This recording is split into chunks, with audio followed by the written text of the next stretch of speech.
Okay,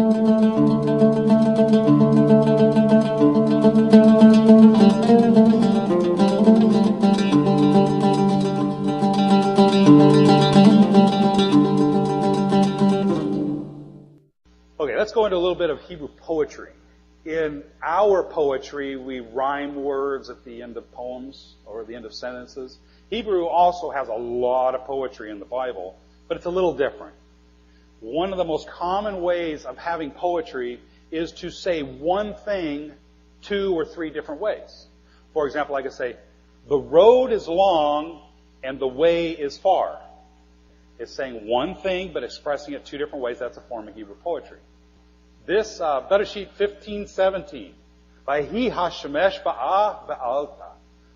Haya bahine tanur ashan. Now this right here is a pot of smoke. Okay, this is the sacrifice. Abraham had taken the sacrifice, split it in half, laid it out there, and then he fell asleep, went into a trance. And then a tanur ashan, a pot of smoke, belapid esh, a torch of fire.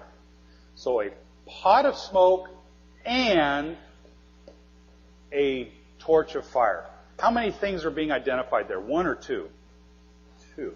You think there's 2 because of the word and there in English. When we use the word and, we're dividing things. We have fire and smoke. It's 2 different things. In Hebrew, the word and, or the vav, this letter right here, is often used to identify 2 expressions of the same thing.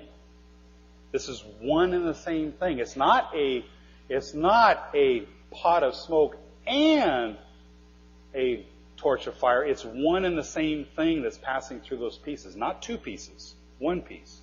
Now how do we know that? Because there are times where Hebrew will list more than 1 item and use the vav or the and in between them. So how in this verse do we know if it's talking about 2 things or 1 thing? Well, it's the verb right here, avar. This verb right here. It says that he passed through, referring to this and this. Not they, but he. So because of the verb, we know that it's only 1 thing, but it's expressed 2 different ways. It's just very, very common Hebrew poetry.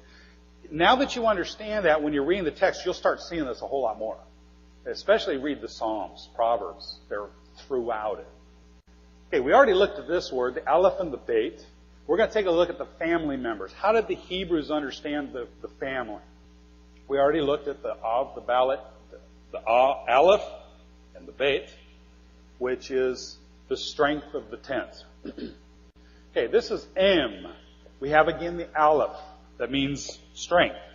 Mem. What does that stand for? What's that picture of? Water. Very good. Who said that? What did you say? Moving water. Very good. That's one of the things we're going to talk about is Hebrew is always action-oriented and continual motion. You need to be thinking like that when you're reading the text because Hebrew is not static. It doesn't just sit there. It's not just a mountain. It is the head of the landscape that rises up out of the ground. That is how the Hebrews understood things. Not static like we do, but dynamic. Okay, so we have the strong water. Anybody know what this word is and what it means? The glue. Strong water is glue. How did they make strong water? They would take animal parts that were left over. They were just like the Indians. They didn't waste anything.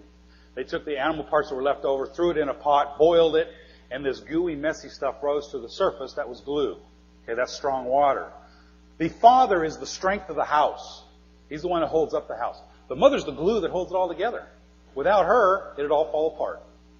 Then, the letter bet, picture of a house. The nun is a picture of a seed. And the seed also has the meaning of to continue. Anybody in here farmers? Okay, you plant seeds.